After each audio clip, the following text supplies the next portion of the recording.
Hola, mi nombre es Pablo Camacho y en este episodio estaremos hablando de investigar en Purdue.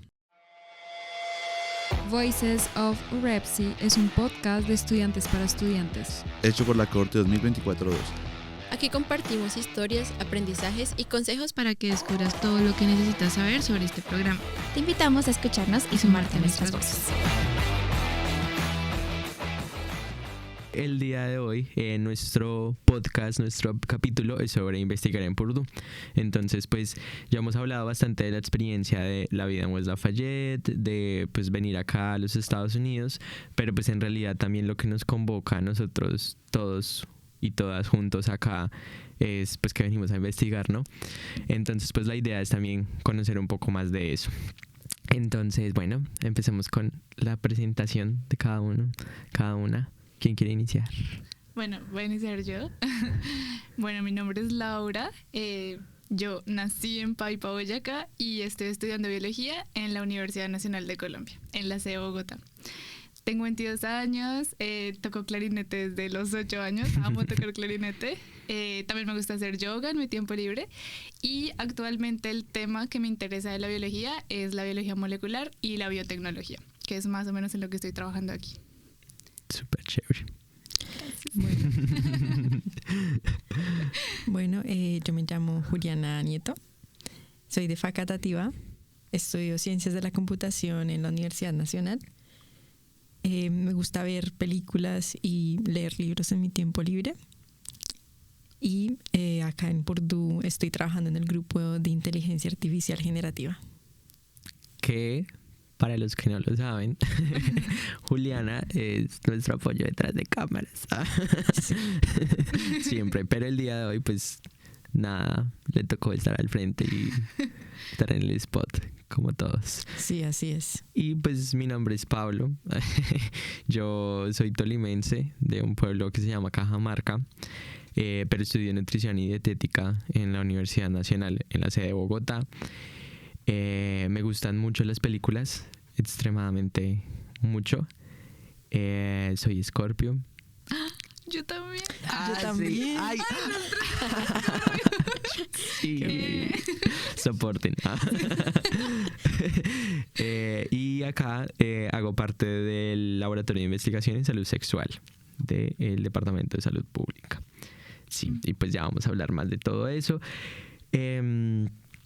Nada, pues estamos hablando de investigación y esto es muy importante porque no sé si ustedes lo sabían, que Purdue es una universidad R1, que pues de hecho lo descubrimos hace poco. 10 minutos. ¿Qué quiere decir esto? Que tiene vocación de investigación. Entonces, pues según el gobierno estadounidense, las universidades R1 son aquellas que son pues líderes en investigación e innovación y por tanto pues reciben financiación federal, también como financiación privada para todas las actividades académicas de investigación. Entonces, pues la academia acá en Purdue se vive no solamente en salas de clases, sino también en los laboratorios. Entonces, pues teniendo en cuenta como este contexto, quisiera preguntarles cuáles fueron sus primeras impresiones sobre la forma en la que se hace investigación en Purdue. Cuando llegaron o de pronto sí tenían ya como unas impresiones desde Colombia, ¿cómo fue eso? En mi caso, yo había leído de la Universidad de Purdue, ya la conocía, y sabía que era líder en investigación. O sea, aparece así en internet. Uh-huh. Digamos, había buscado a mis profesores, a mi profesor en específico que investigaba.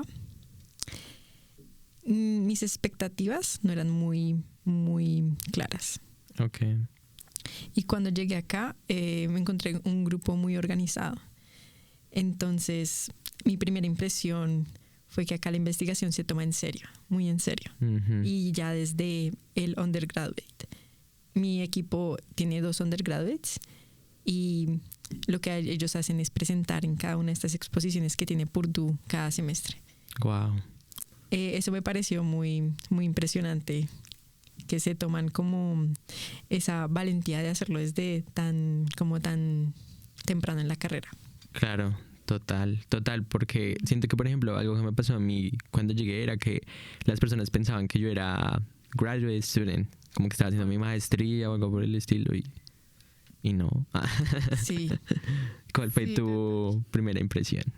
Pues mi impresión fue parecida a la de Juli. También había buscado a los profes, una busca como artículos que publican, cuántas publicaciones tienen, cuántos libros, y pues uno dice, no, esta gente es muy tesa. Así fue mi primera impresión. Llegué acá y tuve una experiencia similar. También uno ve que personas desde que están haciendo su pregrado acá son muy buenas haciendo investigación. Tal vez algunos como mejor que otros. Yo creo que los que han estado más como en el campo de laboratorio, o al menos en mi campo, que es más enfocado al laboratorio. Pero también, por otro lado, pensaba y yo decía, ok, sí, aquí hacen mucha investigación, pero no es como que en la nacional sea mala la investigación, porque allá también hay gente muy buena.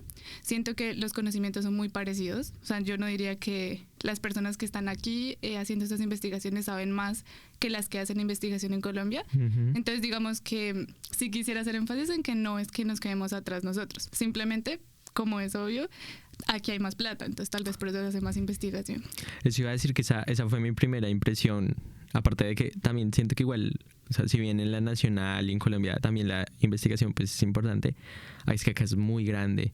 Y es muy grande porque hay mucha financiación, entonces se la toman muy en serio porque literalmente mueve muchos recursos económicos y también muchos recursos en términos, por ejemplo, personales. O sea, mueve personas en términos de que acá te dan un puesto, no sé, en grad school para que investigues. Entonces mueve recursos en todos los sentidos y eso pues hace que sea como que tenga esta vocación y que sea líder en investigación, como lo mencionaba Juli. Entonces, que siento que eso en lo personal fue impactante porque pues yo vengo, mi background como en nutrición, un poco más en ciencias humanas, no es tan fuerte la investigación. A lo mejor de pronto en ciencias de la computación o en biología, en la Nacho, sí es más fuerte como la investigación, pues porque es como, no sé, ustedes saben a lo que me refiero, como esas ciencias y esos ramas del conocimiento. Pero por ejemplo, en mi caso, la investigación no es fuerte en la nacional en términos, por ejemplo, de nutrición o de ciencias humanas. No es tan fuerte. Entonces como que llegar acá y ver que acá en serio sí le invierten bastante fue impactante. Sí. Sí, totalmente. Bueno, ¿y qué piensan ustedes que ha sido el contraste de sus expectativas iniciales y de la experiencia que hayan tenido hasta este momento? Ya llevamos 5 meses, ya vamos a terminar. Total. ¿Quieres iniciar, Lau? Bueno, contraste entre las expectativas y la experiencia. Yo siento que tal vez las expectativas que yo tenía fueron muy similares a lo que viví a lo largo de estos casi 6 meses. Al inicio yo sabía que en ese laboratorio trabajaban muy duro, como casi que 24/7. Y pues sí, realmente sí fue así. Siento que de pronto me sirvió saber que ya los profesores trabajaban como con ese ritmo para poder adaptarme. Aunque, bueno, tal vez lo hablaremos más adelante, pero sí, la adaptación cuesta un poco al inicio. Pero digamos que al momento de hoy yo no pienso como, uy, es que me tocó trabajar demasiado y ya no quiero más. O tal vez a veces. Pero siento que todo es muy bueno, ¿no? Como que todas esas experiencias sirven para darte cuenta como, ok, este es el método de trabajo que usan, por lo menos en ese laboratorio, porque sé que obviamente no es así para todos los laboratorios. Pero sí es como que dentro de mí queda una experiencia muy bonita. Siento que trabajar tan duro también hace que uno aprenda muchísimas cosas. O sea, también sé que es algo con un background más grande del que venía, que ya puedo aportar mucho más en mi grupo de investigación en Colombia. Entonces, digamos que diría que la experiencia fue buena. Yo creo que al final es como un sentimiento compartido con muchas personas. ¿Y cómo sabías de antes que iba a ser fuerte en términos de exigencia? Porque tú dijiste que ya como que lo tenías claro desde el principio. Sí, ¿conociste a alguien en ese laboratorio antes? Sí, justamente otra chica de mi mismo grupo de investigación en Colombia que había venido y había trabajado con ese profesor. Y si bien el profesor es súper teso a nivel mundial en lo que trabaja, sí también me han dicho como, ok, toca poner límites porque te terminan haciendo trabajar hasta donde tú ya no puedes más. Entonces yo dije, ok, sirve, o sea, en serio, para los que están escuchando esto, es bueno buscar referencias del profesor para que tú vengas preparado. No llegar y como tener un choque con la realidad, como, uy, no, ¿dónde me metí? Es bueno, sí, esas referencias. ¿Dónde buscaste las referencias? O sea, ¿con amigos o en internet? ¿Dónde? Más con amigos. En internet me pareció difícil porque tú simplemente dices, ok, ¿qué profesor tan teso? Quiero trabajar con él. Pero realmente son las personas que han trabajado ya previamente con los profesores que te pueden decir, mira, este profesor trabaja así, es así, su metodología es así y tú te preparas. Total. ¿Y tú, Pablo? Saben que yo no tenía como mucha, bueno, pues sí tenía expectativas, pero como que no tenía mucho conocimiento respecto a cómo iba a ser la experiencia, porque pues yo soy el segundo estudiante de nutrición que viene. Poquitos. Y no, la verdad yo no conocía a nadie que hubiera venido antes acá a Purdue, porque el que les digo que vino antes de nutrición vino hace como, no sé, en el 2018, 2017, algo bastante. así. Hace bastante. Entonces yo no sabía cómo iba a ser. La verdad no sabía absolutamente nada, pero sí tenía pues muchas expectativas de, no sé, de aprender. Tenía miedo también. Siento que eso era algo importante porque lo que les digo, como que mi background en Colombia en investigación no es fuerte, porque en ciencias de la salud, en ciencias humanas no hay grupos fuertes en investigación. Entonces como que yo hacía parte de algunos semilleros de investigación, pero nunca había como investigado de verdad. Okay. Entonces tenía mucho miedo y me sorprendí porque yo pensaba que me iban a exigir bastante desde el inicio. Y sí me exigieron, pero también como que me ayudaron y me enseñaron. Y ahora siento que lo que tú dices también, como que uno se va como con un background más grande de investigación, confianza en sí mismo, nuevos conocimientos. Entonces eso me gustó, me ha gustado bastante, como que las personas sean tan receptivas y estén tan prestas a ayudarte y a enseñarte también. Eso la verdad me ha parecido hermoso. Y de pronto, a diferencia de la experiencia del LAU, en mi caso sí, no eran tan estrictos conmigo en el laboratorio. O sea, como tiene que estar acá de tal hora a tal hora. No. Pero pues igual uno adquiere un compromiso. Entonces yo siempre llegaba todos los días a las 9 de la mañana máximo. Y me iba tipo 4 o 5 de la tarde. Sacaba obvio mi horita de almuerzo. Que a veces se alargaba más de una hora. Juli lo sabe, porque almorzábamos juntos a veces. Pero pues igual yo creo que así como uno puede encontrar casos como el de Lau, que son un poco más estrictos con los tiempos, con la exigencia, también hay casos más flexibles y yo creo que ahí es importante pues tener presente que igual uno adquirió un compromiso. Los profes lo traen a uno para que uno haga algo independientemente de lo que vaya a hacer. Entonces pues también hay que pues rendir, o sea, como que por lo menos que lo vean a uno ahí. Sí, claro. Sí, eso es cierto. Digamos, en mi caso no me exigían horario, solo era como una reunión semanal. Okay. Lo que pasa es que a veces en el edificio estaba el estudiante de PhD, y a veces pasaba por mi escritorio, entonces sí me gustaba ir. Mi grupo, por ejemplo, no tiene un proyecto en específico en el que querían que yo trabajara. Tenían algunos, pero no era obligado. O sea, podía. Lo que yo hice fue armar mi propio proyecto. Entonces hice como una ¿cómo se dice eso? ¿Como una propuesta? Propuesta, sí. Okay. Entonces lo que hice fue hacer una propuesta. Y eso no fue tan fácil, como voy a hacer una propuesta. Pensé que iba a ser así. Entonces me puse a leer cosas que ellos querían que yo hiciera. En mi grupo trabajaba en educación y eso yo nunca lo había hecho. Entonces me puse a leer de eso. Y fue un reto, porque pues no estoy acostumbrada a leer esos artículos. Le hice una propuesta al grupo y no les gustó. No. Y fue como 2-3 semanas haciendo propuestas hasta que una pegó. Entonces eso yo creo que fue lo que me sacó de mi zona de confort. Claro. No tenía eso en mis expectativas de tener que como excavar tanto en tanta literatura y como poner mis manos a la obra con un tema de psicología que yo no sabía. Y siento que eso ahora me deja con la experiencia de que hacer la investigación, que la investigación es salirse de la zona de confort de uno. Total. Y ahora ya tengo como esa experiencia de que solo hay que hacerlo. Mira que en cuanto a eso tuvimos experiencias similares, porque de pronto a lo mejor no sé si Lau, tú como que sabías que venías a trabajar a un proyecto que el profe ya tenía, ¿sí? Sí, era yo. En mi caso, yo no sabía qué iba a hacer yo. Y entonces cuando yo llegué, el profe me dijo como, ¿y qué vas a hacer? Y yo, ¿qué quieres que haga? Sí, esa pregunta es muy abierta, uno queda como, Sí. no sé. Yo, ¿quiere que le baile? Sí. Entonces él me dijo como, no, pues yo te propongo que hagas como una revisión de la literatura. Y yo, listo, pues sí, hagámosle. Entonces también como que, yo creo que el primer mes fue muy estresante. Sí. Por lo mismo, tener que sacarse una idea. Porque yo cuando me presenté, pues yo tenía una idea de investigación, cuando me presenté a Brepsi.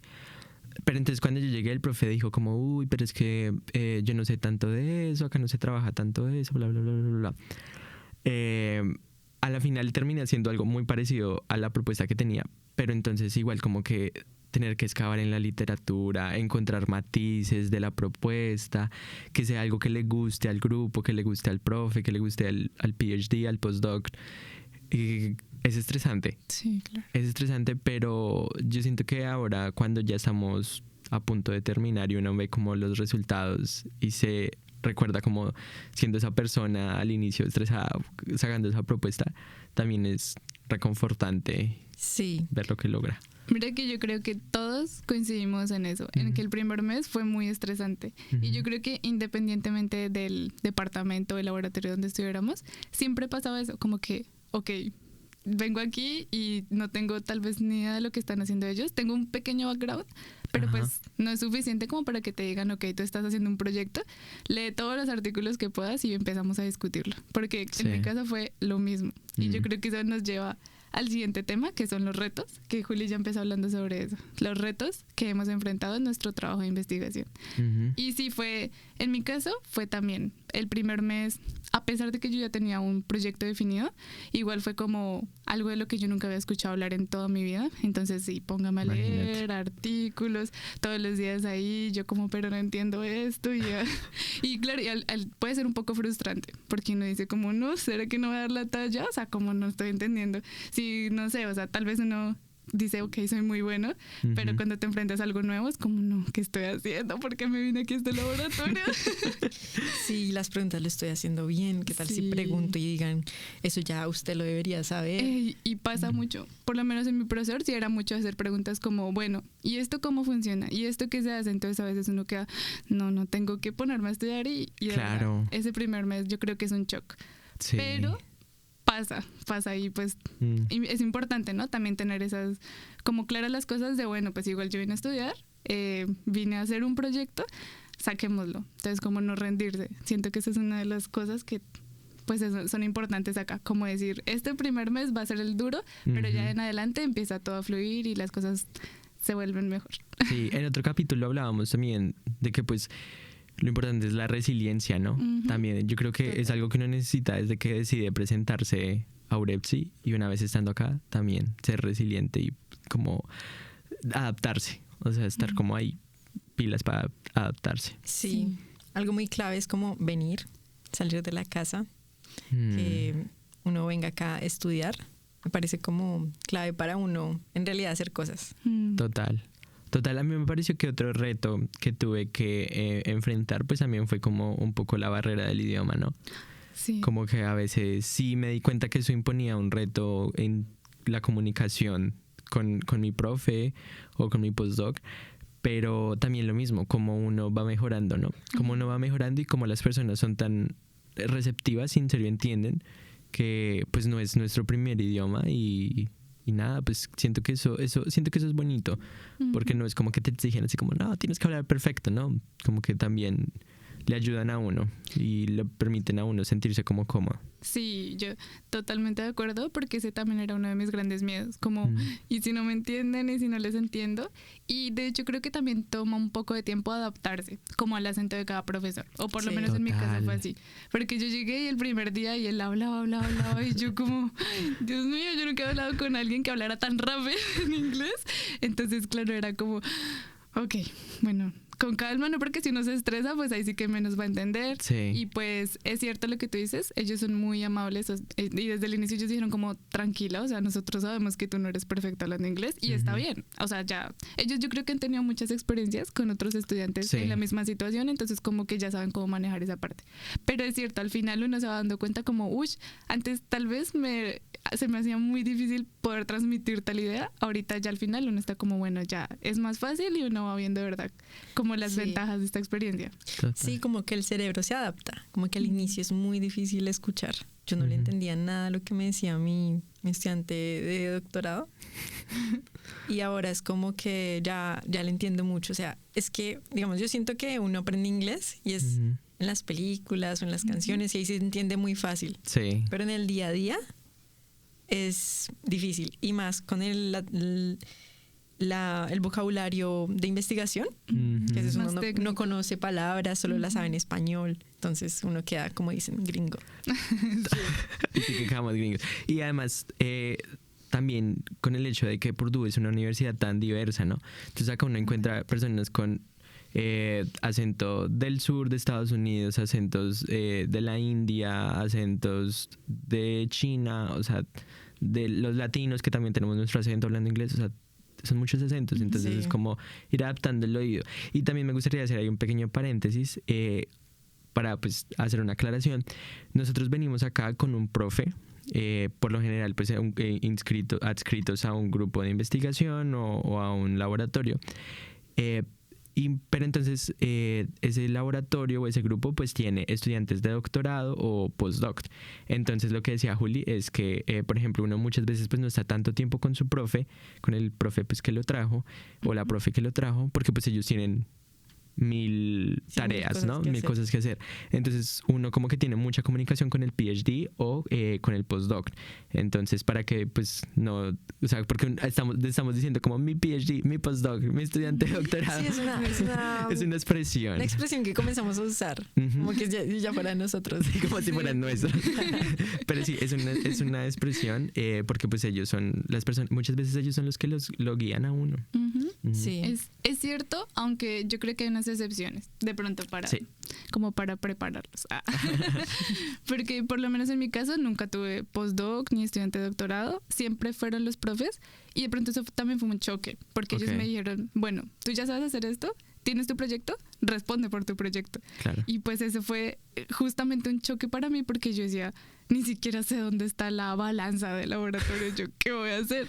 Entonces como que eso también fue un poco difícil al inicio y yo creo que de pronto fui de las pocas personas que no tenían como una persona que te ayudara todo el tiempo. Claro. Entonces, pero también como que uno se va dando cuenta, bueno, pues sí fui capaz, o sea, a pesar de que no tenía alguien ahí como que me acompañara al inicio, pues uno se va como que también con esas otras personas del laboratorio como, oye, ayúdame a tal cosa, ¿dónde está tal cosa? Entonces ahí son importantes esas relaciones interpersonales que uno hace con las demás personas. Sí.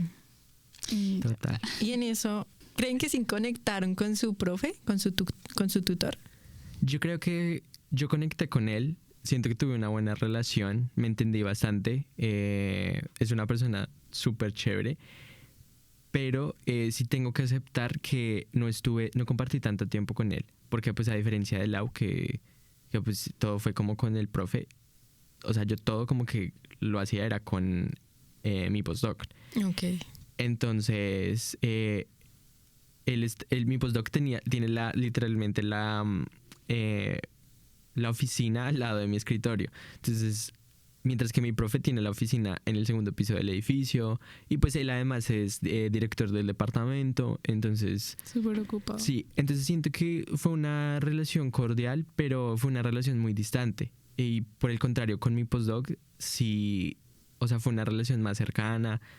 Hablábamos un montón, nos hacíamos chistes. Qué bueno. Como que, y ahí sí conectamos bastante.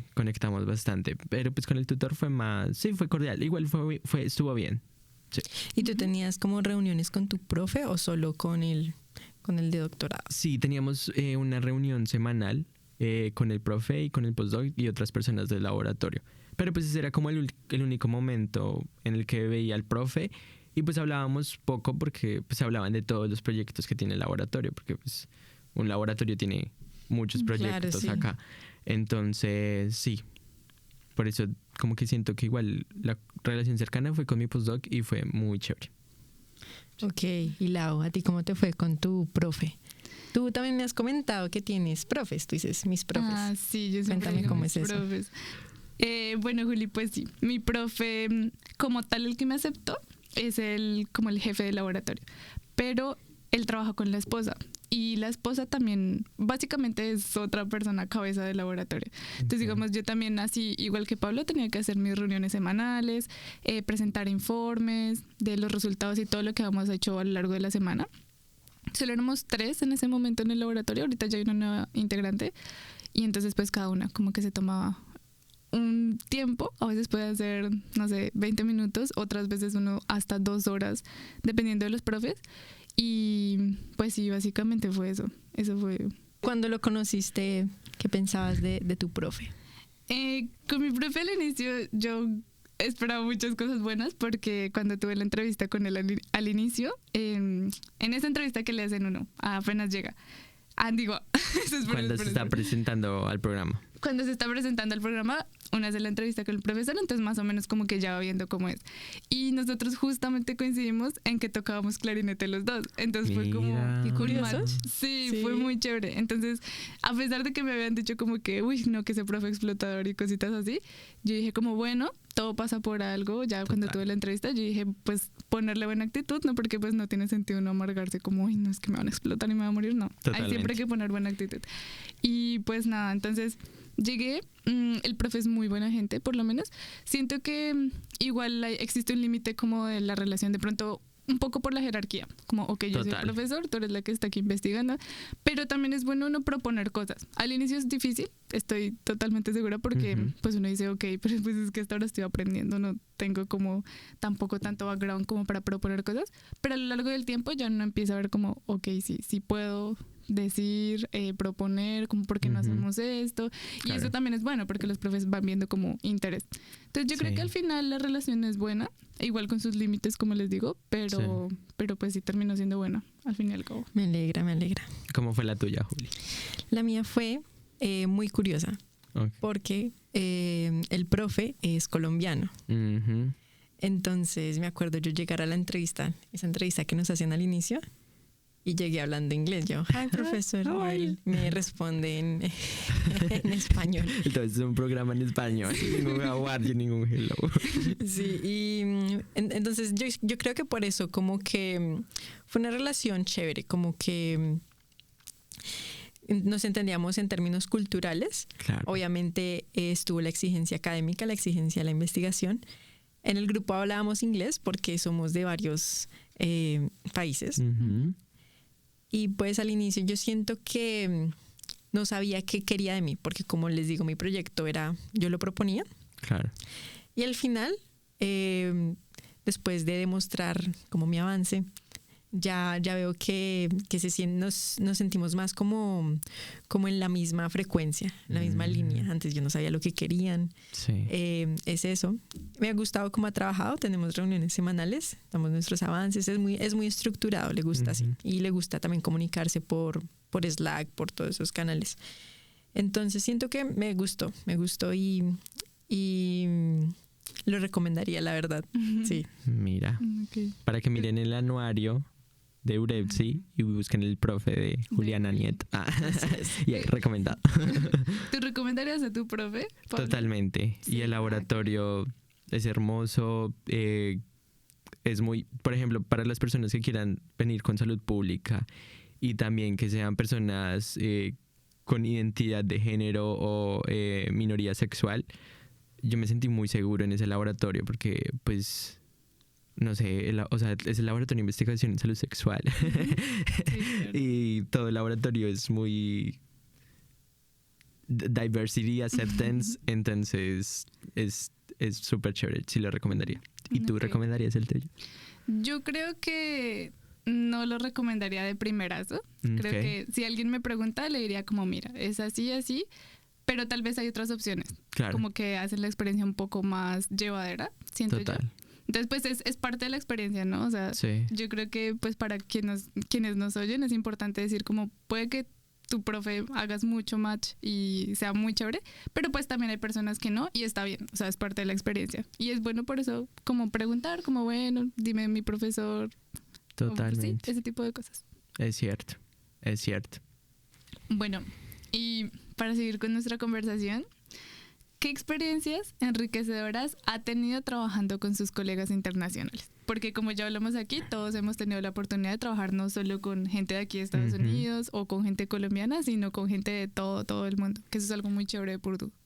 Yo tuve una experiencia en mi laboratorio. Hay un estudiante de doctorado que él es de China. Siento que él como que me incluyó a un proyecto que él tenía como coautor de un paper. Siento que la experiencia enriquecedora fue por la exigencia que él tenía. O sea, las personas pues asiáticas, ellas vienen con un estándar muy alto en términos académicos, sí, y son muy estrictas y son también, o sea, son muy dedicadas. Como que quieren que las cosas se hagan bien, como se tienen que hacer. Están determinados a tener los mejores resultados, las mejores calificaciones. Totalmente. Entonces siento que la exigencia que él me pidió en ese proyecto fue muy enriquecedora. Como que siento que me hizo dar cuenta de las cosas se pueden hacer mejor. Y también, pues como era escritura, me enseñó muchas cosas en términos de escritura. Entonces, siento que eso fue una gran experiencia. Siento que me aportó bastante durante UREPSI y me lo llevo conmigo. Como que creo que más adelante intentaré hacer más como él. Sí. Okay. Sí. En el caso de ustedes. En el caso mío, pues yo compartí con estudiantes de acá de Estados Unidos y con estudiantes de India y Malasia. Ellos tienen una vida muy, muy ajetreada para ser estudiantes de pregrado, son asistentes, o sea, como TAs, también participan en grupos de investigación, no es el único. Y me fascinó cómo organizan todo, cómo organizan todo de presentar avances cada semana. Entonces, eso también me impulsa a tener avances, como yo digo, pues ellos tienen un montón de cosas, yo solo tengo la investigación, entonces voy a hacer mucho avance, sí. Pero sí, también, o sea, me sorprendió mucho que la gente acá de Estados Unidos es muy, muy dedicada. Como acá en Purdue dejan mucha tarea, dejan muchos trabajos y uno ve demasiada gente estudiando. O sea, ya es un nivel que uno dice como que, yo digo, bueno, sí. Eso es demasiado. Pero sobre todo muy, muy positivo, diría. Ok, ¿y en tu caso? Okay. En mi laboratorio fue curioso porque todas las personas eran de distintos países, cada persona. Mi profesor era de Estados Unidos, la esposa de Taiwán, la de postdoctorado es de China, la de doctorado, que también está haciendo un visiting escolar como yo, es de India y estaba yo de Colombia. Y luego la siguiente que entró, una chica de Rusia. Entonces como que de todo el mundo. Mira. Pero fue muy chévere porque también, eso lo que hablábamos antes de los acentos, uno va, bueno, aprendiendo cómo comunicarse. También siento que la exigencia era igual para todas. Como que de alguna manera no importa si tú eres de Latinoamérica, de Europa, de donde sea que seas, sí, siempre la exigencia va a ser la misma para todas. Entonces como que uno también se exige a sí mismo. Y de alguna manera terminas trabajando casi que como la de postdoctorado. Entonces como que es una exigencia muy alta que uno dice como, bueno, ya uno va como o poniendo límites o diciendo si quiero trabajar así o tal vez siento que ya está demasiado exagerado. Entonces, bueno, es bueno también como ver cómo trabajan en cada país, pero que al final pues todos terminamos haciendo algo parecido, sí, no importa de dónde seamos. Es que también es como muy enriquecedor ver hasta dónde uno puede llegar, ¿no? O sea, siento que esa experiencia también le enseña a uno eso, como hasta dónde puedo llegar y todo lo que me puedo exigir o si todavía me queda mucho por dar. Bueno, pues nosotros estamos hablando de investigación, ¿no? Y pues somos parte de UREPSI, por lo menos Lau y yo.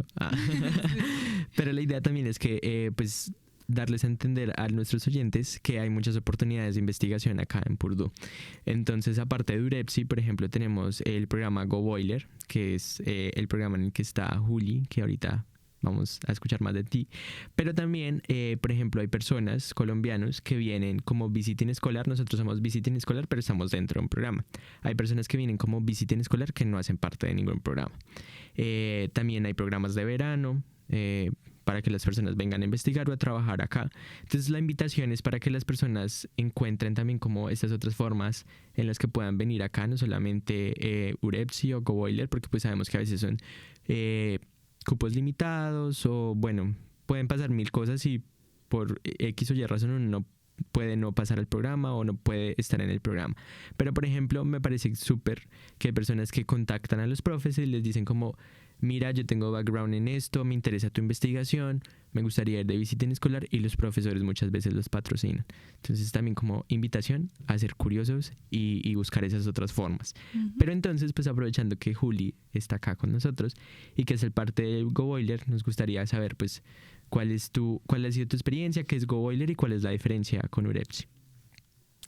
Ok, bueno, GoBoiler es un programa de investigación para estudiantes de pregrado de Latinoamérica, específicamente Latinoamérica, países Colombia, Ecuador, Perú. Okay. Y es del departamento de Computer Science. Entonces, realmente yo me postulé a UREPSI, pero por ser de Computer Science, mi proceso fue hacia ese programa. Y es un programa parecido, recibimos un poco más de financiación y tenemos como otras personas encargadas de hacernos seguimiento. Okay. Es eso. La verdad, lo recomiendo. Nos dieron beneficios como un escritorio en un edificio, en un edificio muy bonito. Es un edificio muy lindo. Ay, sí. Y es eso, básicamente. O sea, tú recibiste apoyo económico de la Nacional y aparte recibiste apoyo económico de Purdue un poquitico más. Un poquitico más, sí. Mira, y es específicamente para estudiantes de Ciencias de la Computación. Ciencias de la Computación, así es. Y para Latinoamérica. Ellos en una reunión nos explicaron que en el departamento de Computer Science vieron que no habían tantos estudiantes de Latinoamérica. Decidieron abrirlo este año, justamente con ese objetivo. Es que eso es súper chévere, ¿no? O sea, acá como buscan pues la inclusión y la diversidad. Sí. Está súper chévere. Para los estudiantes de Computer Science de la Nacho, que se pongan las pilas, que los están buscando. Sí. Bueno, nuestro siguiente tema en la agenda va a ser sobre investigaciones interesantes. Entonces queremos hablar un poquito sobre qué investigaciones estamos haciendo. Claro que aquí tal vez no representamos todas las personas que están acá porque pues son de todas las carreras que ustedes se puedan imaginar, pero pues sí es bueno contar un poquito como bueno, qué hemos hecho, cómo ha sido la cosa. Entonces sí, quisiera preguntarles como que nos cuenten un poquito de qué ha sido su investigación y cómo creen que esa investigación contribuye al panorama global. Ok, ¿quién empieza? ¿Quieres empezar tú, Pablo? Bueno, está bien. Me lanzaron así, ya me bueno, entonces, como les decía, yo hago parte del Laboratorio de Investigación en Salud Sexual. Mi profe también es el director del Centro de Salud Migrante y Rural en el Departamento de Salud Pública en el College de Health and Human Sciences acá en Purdue. Entonces, mi investigación es sobre la intersección entre la inseguridad alimentaria y la adopción de comportamientos sexuales de riesgo en la comunidad o en la población estadounidense, más bien. Básicamente, esa fue la propuesta que a la final fue la que más gustó en mi laboratorio cuando les estaba comentando que me tocó pues pasar algo. Y mi objetivo pues es precisamente conocer qué es lo que se sabe respecto a la asociación o a la relación entre la inseguridad alimentaria y los comportamientos sexuales de riesgo, que es algo pues importante porque por ejemplo la inseguridad alimentaria, que es como esa incapacidad de tú tener seguridad respecto a tu alimentación diaria, afecta en Estados Unidos, si no estoy mal, es el 13.8% de la población, que esos son 18 millones de personas en Estados Unidos. Y por ejemplo en Colombia, para el 2015, la inseguridad alimentaria es del 54.2%. O sea, más de la mitad de la población colombiana, por ejemplo, y las cifras son así alarmantes a nivel mundial también, pues no tienen alimentos, no tienen alimentación diaria. Si comen hoy no saben si van a comer mañana. Entonces, eso es algo importante, por un lado. Por el otro lado, tenemos los comportamientos sexuales de riesgo, que también son preocupantes. ¿Por qué? Porque pues generan, no sé cómo decirlo, generan como resultados de salud adversos. Entonces, Ok, por ejemplo, la adopción de comportamientos sexuales de riesgo, por lo general, pues el resultado es la adopción de enfermedades de transmisión sexual. Sí. Entonces, pues ahí tenemos otra vez cifras alarmantes de VIH, de herpes, de sífilis. Entonces, ¿cuál fue mi razonamiento? Miremos cómo estas dos se entrelazan. Que cuando yo hablaba con muchas personas de UREPSI, todo el mundo me decía, ¿pero qué tiene que ver el sexo con, Sí, con uno la no comida? relacionaría tan No, uno no lo fácilmente. menciona hasta allá. Exactamente, total. Y ahí es donde entro yo. ¿Por qué? Porque los resultados que hemos obtenido de forma preliminar es que si hay una relación, y que es una relación que, por ejemplo, en muchos casos se ha encontrado que es independiente de la pobreza. Entonces, por ejemplo, el caso más común de lo que más habla la literatura es que las personas que están en inseguridad alimentaria tienen mayor odds, probabilidades de, por ejemplo, incluirse en el trabajo sexual, tienen mayor probabilidad de tener, en inglés se llama transactional sex, como sexo en transferencia de o dinero para comprar comida o de favores. Entonces, lo que encontraba la literatura es que, por ejemplo, la pobreza por sí sola no es un determinante en muchos casos de, por ejemplo, la adopción del comportamiento sexual de riesgo como lo es el trabajo sexual, sino que la inseguridad alimentaria de por sí es un determinante fuerte de esa relación. Entonces esto es importante porque si se disminuyeran las cifras, si se disminuyera la inseguridad alimentaria, o sea, si concibiéramos la alimentación como un derecho humano fundamental y las personas no tuvieran que aguantar hambre, eso podría ayudar a disminuir los comportamientos sexuales de riesgo y por tanto pues los resultados adversos que tienen, como embarazos tempranos, como la prostitución, como por ejemplo pues también las cifras y la incidencia de enfermedades transmitidas sexualmente. Entonces, en general, a mí lo que me interesaba pues es la salud. Pero siento también que lo que intentaba con este trabajo pues era que estuviera un poco también más enmarcado en también las ciencias sociales, en cómo vemos el mundo y cómo el mundo debería ver a las personas en términos de personas que son sujetos de derechos, ¿no? Ajá, sí. Oye, qué impresionante, ¿no? Sí. Que no se tenga tan por sentado el derecho a alimentarse. O, por ejemplo, en un país como este. Exactamente, y por ejemplo también hay muchas investigaciones que hablan de cómo los adolescentes que están en inseguridad alimentaria, por ejemplo, inician su vida sexual a una edad temprana, que pues tampoco es algo adecuado. Y ya. Qué interesante. Sí, qué buen tema de investigación. Sí. Mira, de eso les voy a hablar en el simposio. ¿Y tú, Lau, cuál es tu tema de investigación? Bueno, mi tema de investigación es tal vez algo muy molecular, muy a lo chiquitico por allá en el ADN, metido entre las células, algo está pasando. Nos gusta. Bueno, básicamente en mi laboratorio trabajan mucho con una bacteria que se llama Agrobacterium tumefaciens. Entonces, básicamente es una bacteria que puede transferir ADN a las plantas y lo hace en su beneficio. Pero pues digamos que cuando vieron que esto ocurría, dijeron como, no, pero esta cosa que está pasando, ¿qué? O sea, está muy chévere. ¿Y qué pasa si lo modificamos?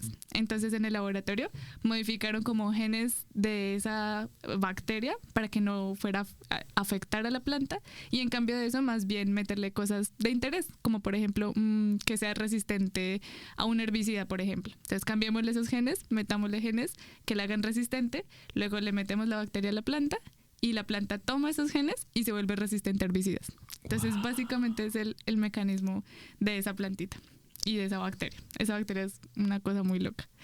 Y básicamente mis profes se dieron cuenta como que en ese como trayecto de la transferencia de ese ADN, a veces se forman unas cosas raras, que son como unos círculos de ADN. Okay. Entonces empezaron como a caracterizarlos y a darse cuenta como, bueno, esto está parecido a lo que se supone que pasa dentro de la planta. Y empezaron a ver que se metían unas como fragmentos de ADN raros ahí. Y dijeron, bueno, ¿y esto de dónde está viniendo? Entonces como que básicamente yo estuve caracterizando esos esos círculos de ADN. ¿Por qué es importante esto? Es porque, bueno, sí, tal vez no todo el mundo lo sabe, pero si uno va afuera aquí a los cultivos de Estados Unidos, todo el maíz y la soya que se ve sembrada en hectáreas de hectáreas de hectáreas son plantas transformadas genéticamente por medio de esa bacteria. Entonces como que uno empieza a pensar, bueno, y entonces si estas cosas se están formando, ¿por qué en esas plantas que todos estamos cultivando no se están también metiendo como ADN extraño que no sabemos de dónde viene? A fin de cuentas, sí, todo es como por hacerlo más seguro, ¿sí? O sea, es un método muy seguro, pero pues igual uno no sabe todo lo que está pasando. Yo no es que esté diciendo que los transgénicos o las plantas modificadas son malas, porque no, de hecho es muy bueno. O sea, imagínense ahorrarse miles de años como tratando de, digamos, manualmente tratar de que esas plantas sean resistentes, claro, por ejemplo, a esos herbicidas o cosas así. A fin de cuentas, uno quiere facilitar la vida de las personas. Entonces, pues, nada, básicamente ese fue como mi investigación. Que mira que uno lo pensaría que otra vez no hay relaciones, pero lo tuyo puede ser relacionado con lo mío. O sea, como también la seguridad alimentaria y la alimentación como un derecho puede ser relacionado con eso. Como, ok, se mejoró genéticamente, pero pues hay cositas raras que toca también mirar. Claro, y que como que uno dice, bueno, eso es muy pequeño, o sea, como que uno piensa en biología molecular, una vaina rarísima, pero el impacto tan grande que puede llegar a tener, como que hasta a mí todavía me sigue sorprendiendo. Sí, qué curiosos los comportamientos de las bacterias. Total. ¿Y tu caso, Juli? Bueno, mi caso es un poco más aislado, o sea, no es de plantas ni de alimentación.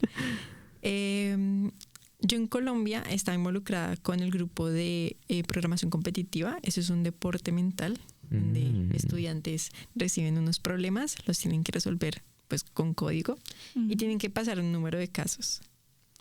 Entonces, bueno, a mí me gusta la programación competitiva. O sea que tú eres deportista.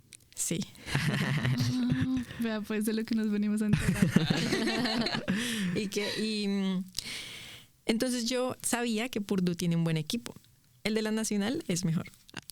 Sí. Entonces yo llegué acá en la primera reunión, yo les dije, no, y a mí me gusta la programación competitiva. Y la coincidencia fue que el estudiante de doctorado de mi grupo es el profesor de programación competitiva acá en Purdue. Acá lo manejan con clases, entonces son clases que la gente inscribe, es muy organizado. Entonces mi investigación está centrada en eso, en programación competitiva, educación y cómo usar la inteligencia artificial generativa en eso. Mi equipo, como está investigando en educación, ellos ahora están en un tema que se llama Self-Regulated Learning. Quieren ver cómo estudiantes pueden regular su aprendizaje. Da la coincidencia que la programación competitiva es un deporte que se lleva de manera muy autónoma, pero hay una fase de este modelo que no está bien estructurada para los competidores. Ahí es donde entra el proyecto que estamos construyendo, que es una aplicación que pueden usar estudiantes para decirle a ChatGPT que analice su código y le pregunte las preguntas específicas de su código, como si se demora mucho en correr, si estos casos pasan, si estos no. Hay dos escenarios en donde si pasan los casos, si como que uno dice sí aprueba, y hay otros casos en donde no. Entonces se puede dividir en esos dos y la aplicación lo que hace es formularle preguntas para que el estudiante pueda como dirigirse hacia esa dirección de o afianzar su conocimiento o llegar a la solución correcta. Y estos modelos son muy buenos específicamente en programación competitiva. Ese es mi proyecto. Wow. Es muy variable todo lo que hacemos aquí. Y eso es solo lo que tú decías, un abrebocas. O sea, acá se hace de todo. Sí. La idea es, solo le falta a uno ser creativo y curioso. Y ya. Sí. Y tener plata. Pero la plata está en Purdue. Por eso toca venir acá. Y bueno, ya estamos a menos de un mes de irnos de acá, de Purdue. ¿Cuáles sienten ustedes que han sido esas habilidades que han desarrollado gracias a esta experiencia de investigación acá? Dale. Yo creo que, no. O sea, prácticamente la mayoría de mis habilidades de investigación ahora siento que como que aprendí a ser más riguroso en hacer las cosas bien. Siento que en Colombia igual a uno le enseñan a hacer las cosas bien, pero acá se tienen que hacer bien, de verdad. Entonces como que ser más riguroso, eso es una habilidad que me llevo.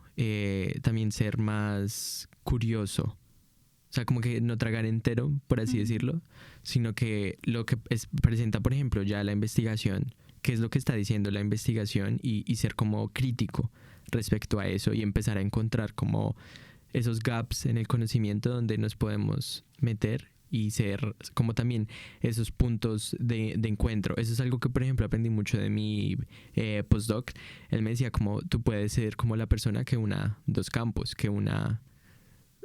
por ejemplo, por eso también como que salió este proyecto, ¿no? Sí. Como que yo podía ser esa persona que uniera esto que estaba allí, esto que estaba acá y conectarlo. Entonces también como hacer crítico, hacer curioso y hacer estricto también, obviamente pues teniendo límites. También hay momentos para todo. Pero creo que eso es lo principal. Sí. Aunque hacer más riguroso. ¿Y tú, Lau? En mi caso yo creo que muy importante la autonomía, porque de pronto en Colombia uno estaba como más acompañado, como aprendiendo procesos. En cambio aquí sí ya es como enfrentarse a la vida real, como investigan las personas, porque no es como simplemente, ay, sí vamos a estudiar algo así, ya salió y resultados, sino que no, en serio esto va a impactar, entonces tienes que hacer las cosas bien. Entonces como esa autonomía de uno decir, listo, sí me tengo que levantar, tengo que ser muy comprometido también con el proyecto, porque no es algo que tú dices, bueno, puedo esperar 3 días, o pues por lo menos en mi caso en 3 días las bacterias se me mueren, entonces tenía que decir, por eso justamente a veces uno termina viniendo fines de semana, porque bueno, es que no puedo dejar realmente pasar esto, o pierdo todo el trabajo que hice la semana pasada. Claro. Entonces sí, también es el compromiso. Y de alguna manera siento que también darme cuenta como de la pasión de las cosas. Como que si tú quieres investigar en algo, mi recomendación es que en serio es algo que a ti te apasione muchísimo. Porque si no, pues de alguna manera se empieza a volver monótono el día a día. Pero si tú estás apasionado, tú dices, bueno, sí, o sea, en serio quiero hacer esto. Y obviamente lo que dice Pablo, hay espacio para todo. Tampoco es que como que toda la vida y tú día a día tengas que ser enfocado en la ciencia, en el laboratorio. Sí. Pero digamos, sí te hace más feliz cuando estás estudiando algo que te gusta. Claro, sí. Sí, esas cositas. Digamos, lo que yo diría, una habilidad es como, en inglés es ownership, como hay que ser dueño de lo que uno hace. A mí el profe me dijo eso, como tú vas a ser la que más sabe de este modelo. Entonces, aduéñate de ese modelo. Tú vas a ser la experta. Total. Entonces yo ahí asumí mi responsabilidad de que tengo que buscar más, saber más. Leí demasiado de ese tema y solo una parte se usa. Entonces es eso, como uno tomar esa responsabilidad y ser el dueño de lo que uno hace. Siento que de alguna manera, yo creo que a todos nos pasó, como empezar a pensar como un científico. Porque de pronto uno deja pasar muchas cosas, pero por lo menos mi profesor me lo decía. Aquí hay que pensar como un científico. Lo que decía Pablo, no tragar entero, empezar a preguntarse cosas y decir, bueno, vamos a hacer algo chévere, que impacte. Sí. Es cierto. Oye, qué chévere. Bueno, ya cerrando este maravilloso capítulo, ¿cómo creen que esta experiencia ha impactado su perspectiva profesional? Yo diría que un montón. O sea, es un antes y un después. Y yo creo que en la vida van a haber muchos antes y después, pero esta experiencia es muy bonita. O sea, con todo lo que lleva a vivir en un nuevo país, conocer gente de todos estos contextos. Estar en una universidad con tanto nivel y hacer investigación uno solo y decirle, y que el profe le diga a uno, de esto va a salir un paper, de esto va a salir tal cosa, es como otro nivel, como ya uno está investigando. Sí.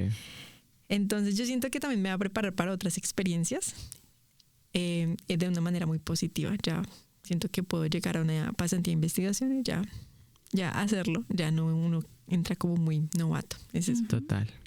Sí.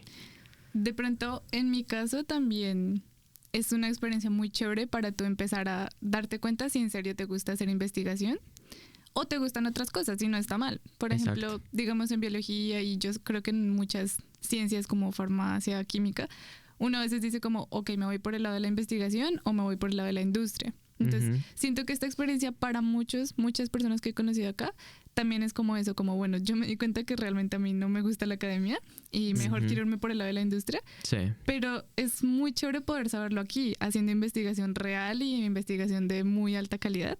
y decir, muy chévere y todo, pero de pronto lo mío es otra cosa. Eso está Sí, bien. tienes Entonces, razón. sí, siento que es súper, súper buena esta experiencia para decidir esas cosas.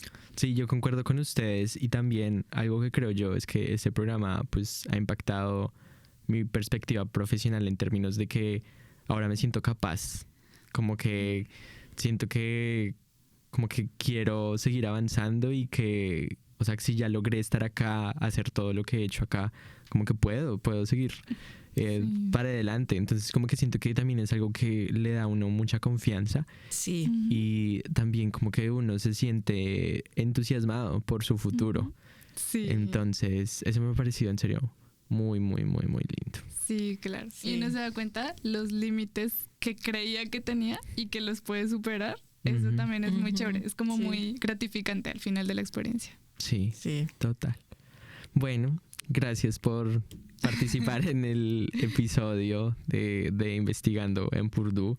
La verdad creo que aprendimos un montón y que también la pasamos muy bien. Sí, está muy agradable. ¿Quisieran decir algo más al final? O... No, pues que es una excelente oportunidad. Ujú. Que la gente, si la conoce, debería hacerlo, si cumple los requisitos, porque la verdad es la mejor experiencia de intercambio, yo diría, que tiene la universidad de nosotros, la Universidad Nacional. Sí, Y ya, total. Sí, también yo súper recomiendo esta experiencia. Yo de alguna manera a veces siento como todo el mundo debería hacer algo así, porque en Sí. serio te abre muchas puertas por un lado, también te aclara muchas dudas que tú tienes y Ujú. pues al final simplemente eso es crecimiento personal y profesional para ti. Entonces, si tienes la oportunidad de hacerlo, háganlo. Total, hay que guerreársela, o sea, si uno no tiene de pronto los recursos o lo que sea, guerreársela, ahorrar, conseguir un trabajo, lo que sea, Sí. y venir y hacerlo. Total. Sí. así es. Gracias. Gracias. Las opiniones expresadas en este episodio son personales y no representan necesariamente los puntos de vista de Global Purdue Partnership, el equipo del programa UREPSI o Purdue University y sus agregadas. Este podcast fue grabado en el Knowledge Lab de Purdue Libraries con el apoyo de Columbia Purdue Partnership, producido por Catherine López, Pablo Camacho y Juliana Nieto. Edición: Juliana Nieto, Silvia Martínez y Felipe Mora. Diseño gráfico: Bernardo Campillo. Agradecimientos especiales a Matilda Campillo y a Silvia Martínez por todo su apoyo.